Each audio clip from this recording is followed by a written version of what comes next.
Good morning and welcome to what could be the most important session and topic of the whole course. So I'm glad that you took the time, made the effort to show up. All right. Now, yesterday we reviewed our properties and realized that there is there's another way to combine functions by what we call the composition of two functions, let's say f of g of x, that we can't handle with our existing derivative properties. Now remember, our goal is the same here. We want to come up with ways that work to find the derivative of a function without using the limit definition. So we found that if we had a power of x, great, we can handle that. We have other properties to isolate that power of x. Great, they're important. Sort of support properties. We have ways to handle the addition of functions, subtraction, multiplication, division, but not this guy, not this guy. So let's just review how we need to look at this. We're going to have a function. So we're given some function. Call it f, call it whatever you want to call it. And let's keep it extremely simple. Let's suppose it's x squared plus 1. Actually, let's make it even simpler. Let's go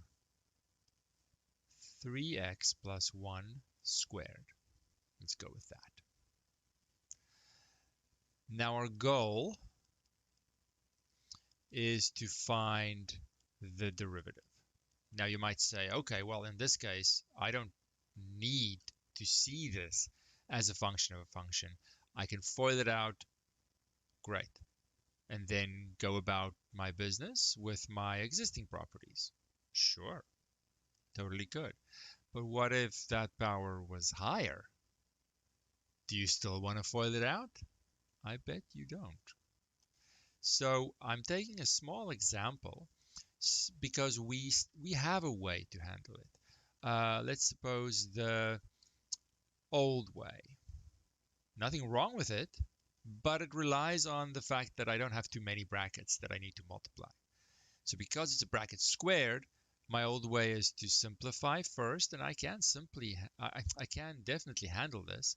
Simplify first to see the function as 9x squared plus 6x plus 1. We can all do that.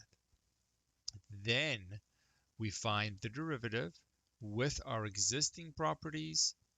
That is a sum property. We have a constant times a function property. Then we can do the power rule. We have a constant property at the end there. A whole bunch of properties, but we are more comfortable with them because we've seen them. We've gotten used to them. We've practiced them. They are feeling a little bit better. So we'll have 18x plus 6. And of course, I shouldn't even have to say it, but if you have any doubt about the 18x plus 6, then this is not the lecture for you. You need to go back and watch this as a recording later. You will just get confused. We need to build this up correctly. So certainly, totally fine. Nothing wrong with it. It'll work. But hopefully you can see that this old way isn't always going to work. If I don't have an option or it's too time consuming, too much work to simplify first, what do? The new way is to identify this as a function of a function. So let's say here, identify function of a function property or whatever. It's a composition of two functions. And that means I want to know what is my, it really doesn't matter. I think we wrote it the other way around. No, we started with the inside function. Inside function, that we'll call u for no reason whatsoever. I could have chosen any symbol, which is the obvious 3x plus 1, because the brackets sort of give it away. There's not much choice there. Once I have made that decision, the outside function is kind of fixed to go with it in order to get my original function back. I have no choice. I have to have a u squared. Now I write it in this way to see the link between these two and how they sort of attach to each other, how they compose with each other to give me my original back. But they come in pairs. In some cases, not really in this one, in some cases, I have a little bit of flexibility to choose an inside function. But once I do that, the outside one is a specific function that goes with it in order to get my original back. I don't have much choice. So I chose the obvious inside function here, which is completely appropriate. So now, how do I use this? So this is where we sort of stopped. We can make the function more complicated, but we have so far just gotten to this point where I can break it up into an inside and outside function. Sometimes I have choices, sometimes I don't really have much choice. How do I now use this to find the derivative? This is where the chain rule comes in. The chain rule is going to tell me how to combine these functions to find the derivative of the original. Now we'll apply it, but I have to write it in general first, I think. So let's keep our names the same. Let's suppose we have an inside function. Inside function, so let's say given f of x. That's my given function. We have looked at it, just like in our example. We have found an inside function. Let's call it u.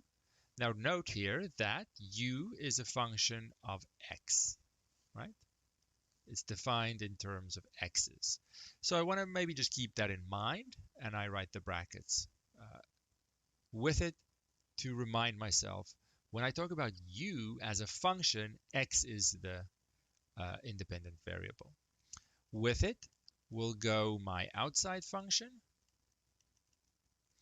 that, just like we did here, we'll call f. Well, it's the name of the original. And as far as that function is concerned, its variable is u. So u. So the key here is to look at these sort of with blinders on. When I look at the inside function, there is nothing else. I see that as a function in x, which it is. When later on I look at the outside function, I see nothing else. This is a function, as if there is nothing else on the page. This function happens to have a variable called u. Doesn't matter what the variable is called. It's just a function. Okay, that is going to help me a lot. Okay, let me take this box off. There we go. Okay, so I have this setup. I have a function in u, which is going to be my inside function, function of x. I have a function called u, function of x. I have an outside function, which is going to be named the same as the original, and that's going to be a function of the variable u, which is always going to be the name of my inside function. Okay. Then, now here, remember we have different ways of, I'll do it at the bottom here. We have different ways of naming the derivative. We have, just in general, Let's call the function g. We have the prime notation. We have the big D notation. And we also have the little d notation. They're all the same thing. In the case of the chain rule, the little d notation is going to help me remember this and set it up correctly. So I'm going to write my little d notation. My original function's name is f. My original variable is x. That's what I'm looking to find. This is the same as f prime of x. Exact same. I'm using the little d notation because when I look at this big picture, it's going to help me set this up. The chain rule says I'm going to have two parts. I'm going to have, let's do it with colors. Let's use some colors. I'm going to have a pink part, and I'm going to multiply that. Multiply.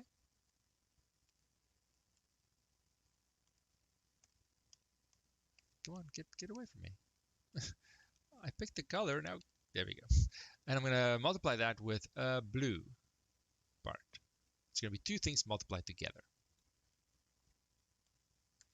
The first thing is going to be the derivative of the function with respect to the inside function as a variable.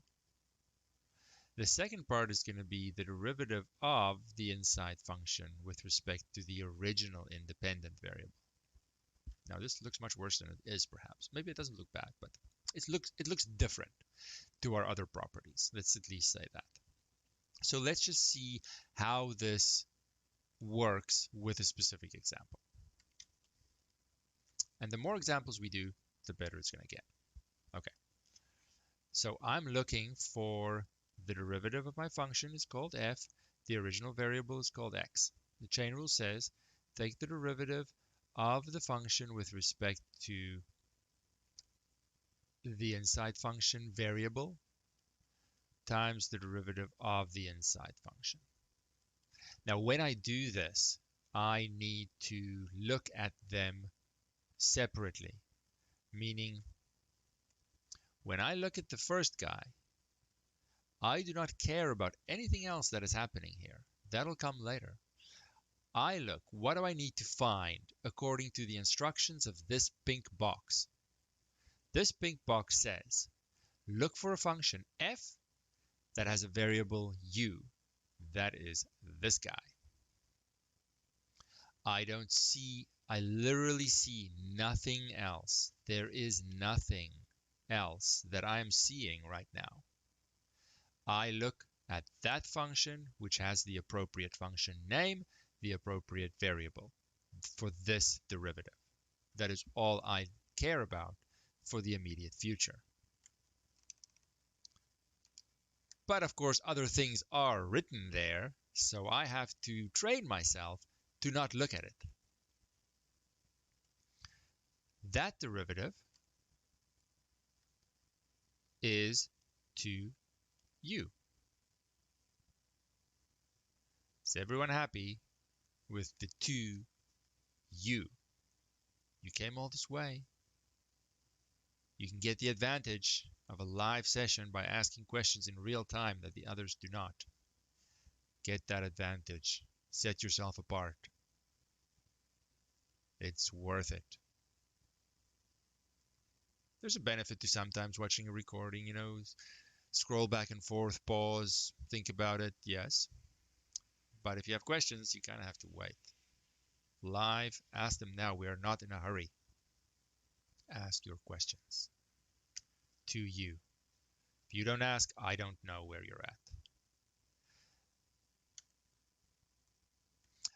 Next, I have to look at the second part of what I'm instructed to do by the chain rule. That says, take the derivative of u with respect to a variable x, which means I'm looking for a u function that has a variable x. So right there.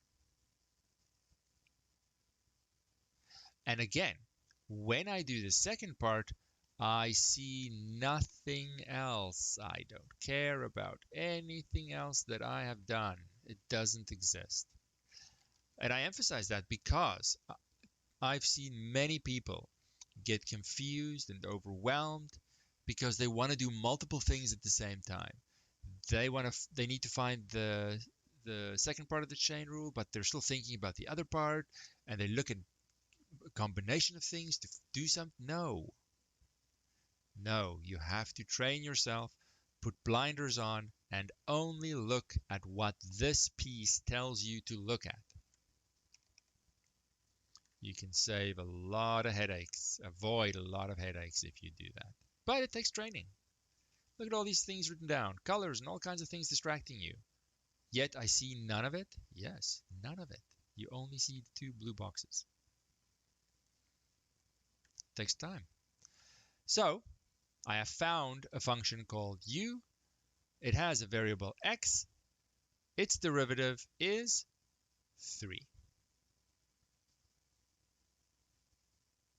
All right. Now I can simplify this to 6 times u. However, I'm not done technically.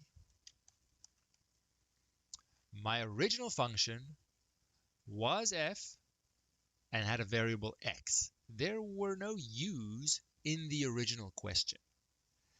Technically, the u inside function was my choice to help me set up the chain rule and find the derivative. I didn't have to choose that. I could have done it the old way.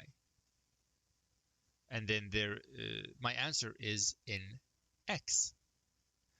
So the u being the choice that I make to find this derivative, I can't leave my answer in terms of u. That's not the original variable. I have to write it back to the original variable, but that's not a big deal because this u is over here and it is the same as 3x plus 1. So I simply substitute what u represents in terms of x, and then I'm done. So don't forget this last step. The u is my choice. Someone else could have called it something else, right? The u was a choice. So you don't want to leave your answer with that choice. You want it to be in the same variable as the original question was, as the original function was. Now, do these match? Yes, they do. Yes, they do. The derivative is unique. If I'm finding the derivative, there is only one answer. How I find it? Well, sometimes I have a choice. Now, this seems, for sure, like an unnecessary thing to do. I just simplified it and found the derivative. Why do I need this chain rule? Well, many times I won't be able to simplify, and that's just not an option. If you have the option, great. Think about which one you want to do, and I would definitely do the first one because it's faster. But most often, you don't have a choice, and simplification is just not going to get you around these fancier properties. It's just not going to happen. Okay, so whether you think about the chain rule in general, whether you simply take the time and with each example it's getting a little better, a little better, a little better, doesn't matter. I'm never going to ask you to state the chain rule in general. It's applied to a specific function. Let's leave this open maybe and go to another page. I might as well go to some problems. Why not? I think it's problem time. Unless you thought of a question that you might want to ask. So now, number 1 is very similar. So maybe I'll skip that one and go to number 2. I am not going to show these and flip back and forth because I make copy errors. I'm just going to put it on my other screen and copy it from there. Feel free to check that I'm doing the copying right because that's certainly step 1. Make sure you copy the right question and you copy it correctly. That's important. Okay, so I'm going to do number 2. Whether you call it y, whether you call it f of x, I have y equals f of x equals. So to just emphasize that, swap the y and the f. Some people like y, some people like f. I could not care less. I'll stick to my f. But it's good to mix them up if you get stuck always thinking about one letter, and then when that letter changes, then you're totally lost. Nah, you need to mix it up a little bit. Okay, so here, I hope it's obvious to everyone. I in no way want to simplify this. It's never going to happen. It'll take me, I don't even know. Assuming I don't make a mistake, oh my goodness, it's going to take me a long time. Don't want to do it. There's a better way. It's the chain rule. I need to see this as a function of a function. So I say, let's actually get more creative with the colors. And let's say my pink is my inside function. The obvious choice, x squared plus 5x minus 1, right? There's no other choice, really. Once I've made that choice, I'm then stuck with my outside function to match it, which is obviously should have been in blue. F of u, and I just emphasize the u for my personal needs.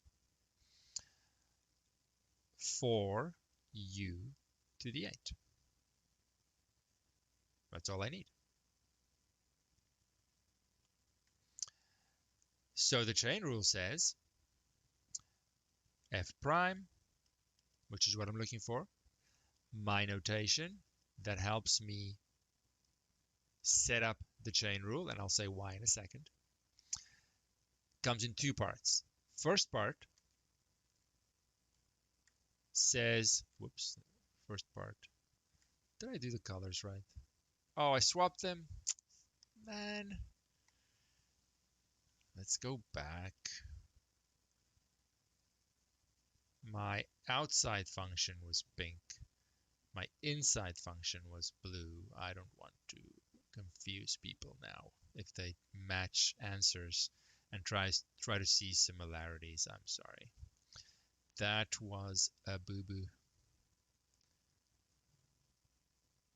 Big boo-boo. Okay, we are in pink. We called the outside function pink, so it should be this one.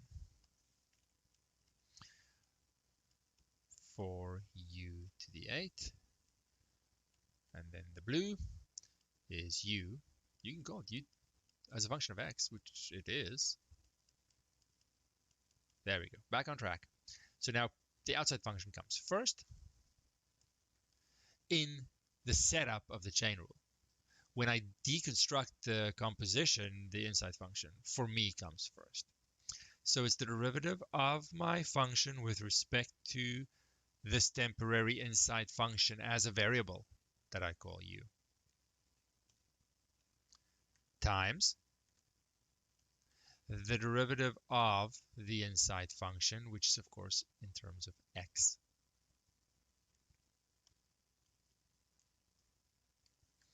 Let's continue with our colors. Derivative of the outside function. Now I'm saying casually derivative of the outside function. I think that is correct. And I'm always going to mean with respect to this u, this inside function, as if it's a single variable, which is how we defined it. 32u to the 7. Okay, we've done enough of the detailed properties to just do that in one go. I sincerely hope. Now the blue part.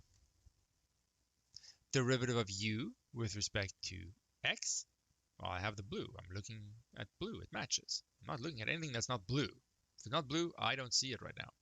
Of course, I have a 2x plus 5, but you should remember your brackets, right?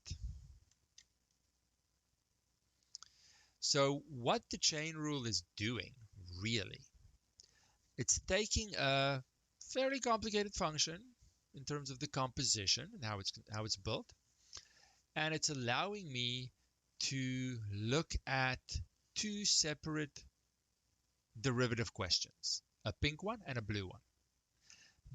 Look at the properties involved in the pink one. They're all basic properties. Constant times a function, power rule, done. Look at the properties involved in the blue one. All basic properties. Sum difference property, constant times a function, power rule, constant property, done. Yet, I am able to handle more complicated functions. So the chain rule really gives me a way to systematically find the derivative of a more complicated function by doing my simple properties. It tells me how to piece them together. So now I'm not quite done. I don't care about simplifying this. I don't care about multiplying the pink into the bracket or any nonsense like that. It is nonsense because I don't have any need to simplify. What I do need to do, however, is write my answer in the original variable, and I can't have a u left as my final answer. So that's not a big deal. I simply swap back what u is. That's the blue one here. It's x squared plus 5x minus 1 to the 7, and I still have the other bracket, and I'm done. Done. If you feel you need to simplify that, that's on you. That is not on me. I have no need to simplify that. I will simplify if I have a need to. If this is a two-part question and I need to use my answer in a follow-up question, then maybe I want to clean up my answer as much as possible to make my life better moving on. Sure. That's not the case here. I don't care about simplification. Once I have this, it's just a matter of practice. Over and over and over and over until it becomes super obvious and straightforward. Because it's always going to look like this. It's always going to be the same thing. First part of the chain rule, second part of the chain rule. That's it. There is nothing more. But of course, it relies on, there's some steps involved here, right? It relies on me splitting it up into an inside and outside function correctly, remembering how to piece the chain rule together, then doing it. Remember to swap back if you see a u. There's some things involved, of course. It's the last property. We save the best for last. There's an easy way to remember the chain rule that you might like or you might not like. Totally up to you. I use the little d notation because, let me make my x a little nicer here. There are actually some properties to this. Now, the little d notation here, I will emphasize, it is simply a name for the derivative. A little d for derivative, f is my function name, then there's at the bottom there's an x, because x is my independent variable, so all those things need to be in the name. Fine. It is not a fraction in any way. It is simply a name. However, there is an argument and there is a way to prove that if I see this as a fraction, let me just backtrack my circles here.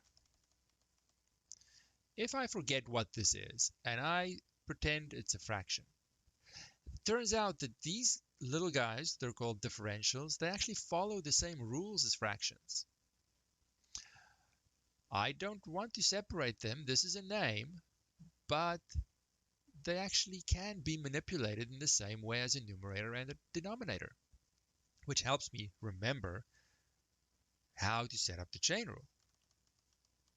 Because now if I temporarily see these as fractions, then I see, oh, there's a du at the bottom, there's a du at the top, then I get a df left at the top and a dx at the bottom.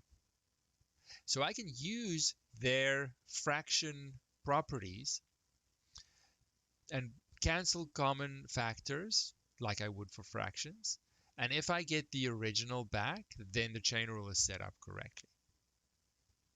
Now, this actually is a little bit more useful in fancier chain rule applications, where I can have multiple inside functions inside other inside functions and so on.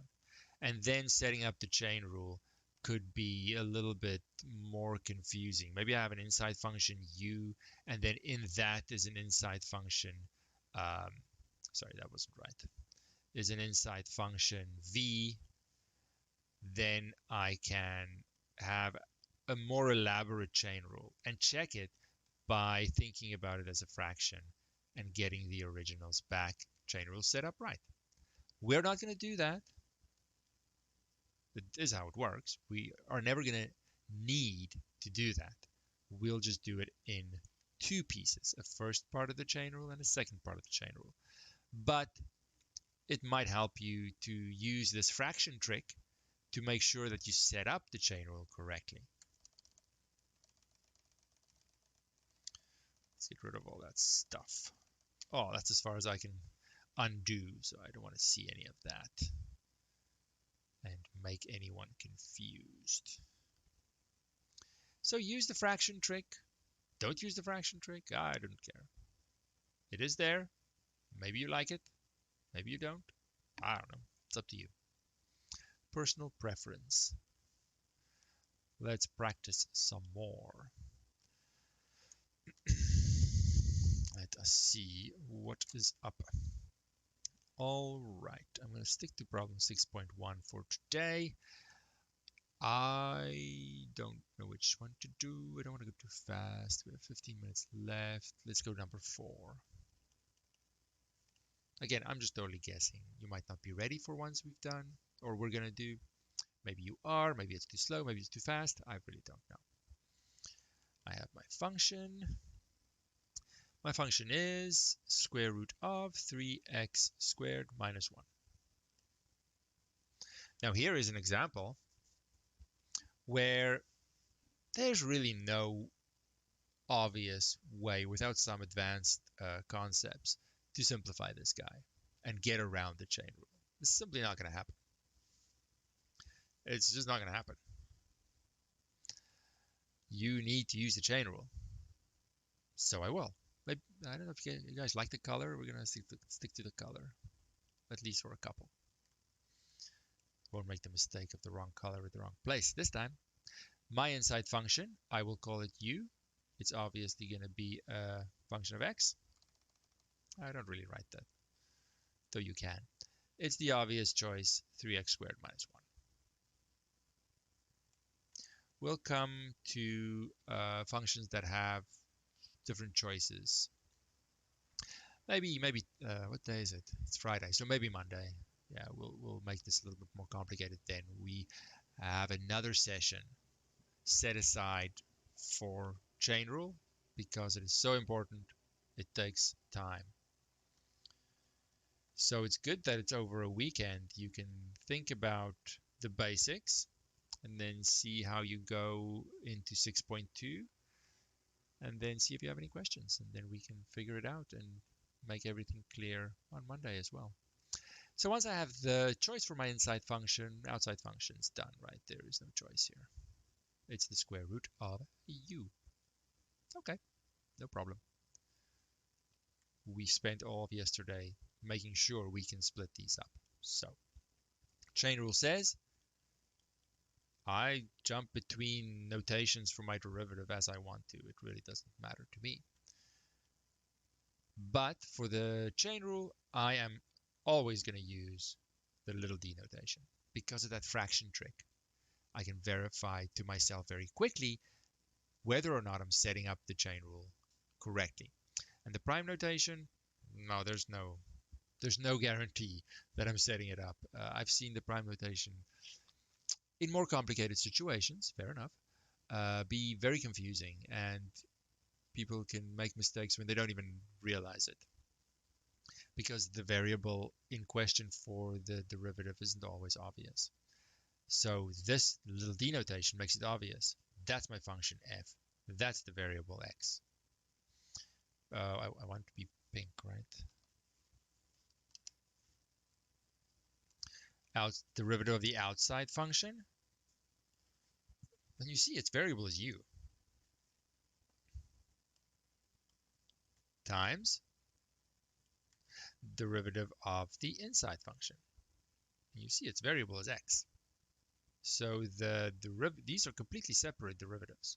Completely separate. And it honestly doesn't make any sense to me why you would want to do these at the same time. The chain rule works because it allows me to look at these separately. Because each one only requires basic properties. Now you might remember, where am I? I want to be pink. You might be someone that chooses to memorize the derivative of square root of the basic square root function. Oops, where's my 2? 1 over 2 root u. You might not. It doesn't matter. If you're not, I simply want to see this as a power of the variable, u in this case, and then use my power rule to write 1/2 u to the negative 1/2. Doesn't matter. They're different forms of the exact same thing. I'm not going to rewrite it. I'm not going to do anything. I just do it the way I want to do it. Then the derivative of the inside function, which is obviously, I hope, 6x. Not quite done. I see a u. My final answer cannot have a u. But I literally change nothing but replace u for what it is. Something else that I've seen, you can take from my experience. Others learn from others' mistakes and be better. Many people, they remember, okay, I can't have a u, so I need to replace it. Okay. While they're replacing it, they also want to simplify at the same time. And then they make mistakes. Don't do that. When I do my replacement of u back to x's, that is literally the only thing I do. I don't move anything. I don't simplify anything. I do nothing but swap out the u for what it is up here in the blue. That is where mistakes happen. People do multiple things in one line. It goes wrong. Don't do it. Do I care about simplifying this? No. I care about not wasting my time. There is no follow-up question. The question doesn't specifically say simplify. I will not simplify it. And you can't make me. Because it's another step, and I might make a mistake. If you simplify, and it's your choice, that's fine. But then I'm looking at if it's done correctly. So you better make sure you do it right. It's a skill I already have. I don't need to do it every chance I get. I think we have time for one more. Which one do I like? Which one do I like? You know, I kind of like number 6. I don't want to skip number 6. I have a function. It is 1 over 2x plus 3 squared. Now you might not know, there are other choices. Am I going with the right one? If it works, then it's good. Just because there are other choices that could also work doesn't mean yours is bad. This is a perfectly good one. But of course, once I choose it, my outside function is kind of stuck to 1 over u squared. That's okay. No problem. Because we said last time, any choice is good if it gives me an outside function that I can find the derivative easily. It's straightforward, it's basic properties. And this one certainly is. Certainly. Okay, so then there's no need to overthink the inside function choice. So by the chain rule, I am looking for the derivative of my original function in terms of the original variable. Chain rule says, take the derivative of the outside function times the derivative of the inside function with respect to its variable. All right, let's do it. What property or properties am I going to use for the derivative of the outside function, the pink one? It is certainly the power rule. Now, you could look at this and say, but I have a fraction. It's the quotient rule. The quotient rule is not wrong, but it's overkill because I have no variable at the top. It's completely unnecessary. It's like you have a sledgehammer to knock a teeny tiny nail. It'll work. That nail's going in, but it wasn't necessary.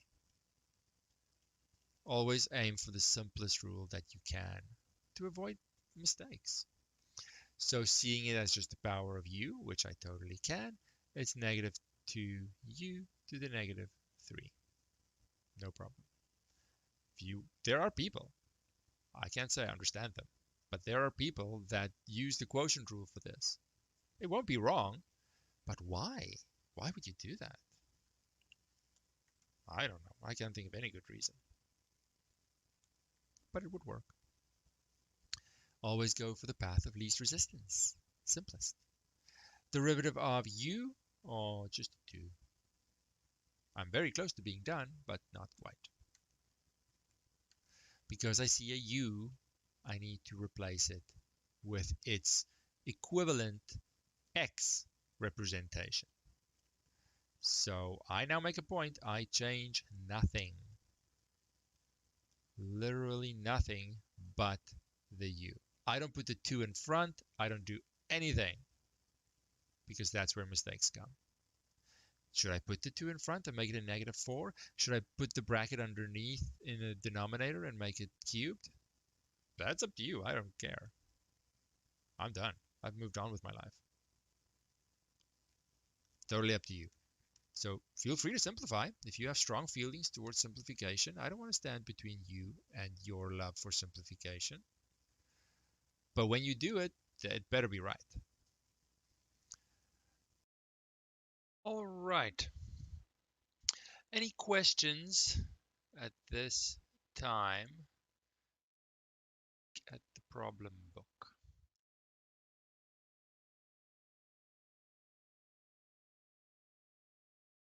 We are going to take, actually, let me peek at the schedule as well.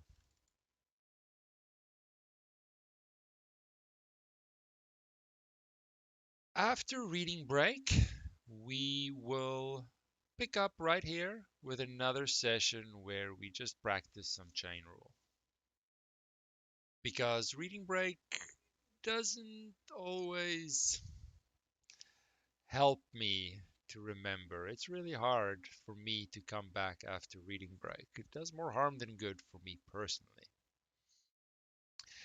So it's good to have a little, just sort of a catch up after reading break on this exact same topic, and then we'll continue and wrap it up by the end of that week. As far as the problems go, well, of course, take a reading break to make sure that you catch up. Of course, that goes without saying, right?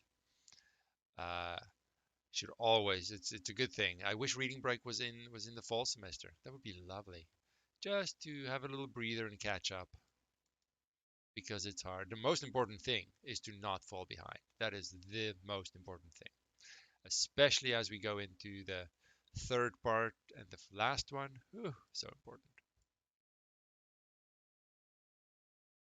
Of course, yes, because you'll see at the end, towards the end of the course, everything relies on what we're doing now. And if you have to build a solid base now with what we're doing now, the end of the course can be pretty straightforward. but the reverse is also true. If you are shaky on what we're doing now, it's going to get way worse at the end. So take the time. Any time you put in now, any extra hour, it is so worth it. I've seen it many, many times. All right, so we practice the chain rule with problem 6.1.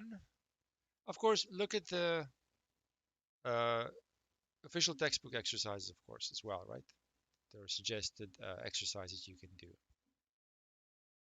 Uh, some more derivatives, more chain rule practice. We're going to do some of these, so feel free to wait or do whatever you need to do to catch up. I especially want to think about things like number 3, 6.2, number 3. Tendency, and we might actually do this one on Monday. I haven't decided yet. The tendency is to want to do I have this fancy chain rule property. Yeah, I'm going to use it every time I can. When I see a function of a function, chain rule, yeah. But I have to look, just like when I look for the power rule. Is it ready? It might not be. I have other properties I still need to keep in mind. So it might be handy to be aware of what property I use when. Get that base nice and solid. Are there any other thoughts or questions? Use reading break to use, and that depends from person to person what you need. Other than that, we will pause for a week. Enjoy the long weekend. Enjoy your reading break. And we will, following week, be halfway in the course. Right. Until later.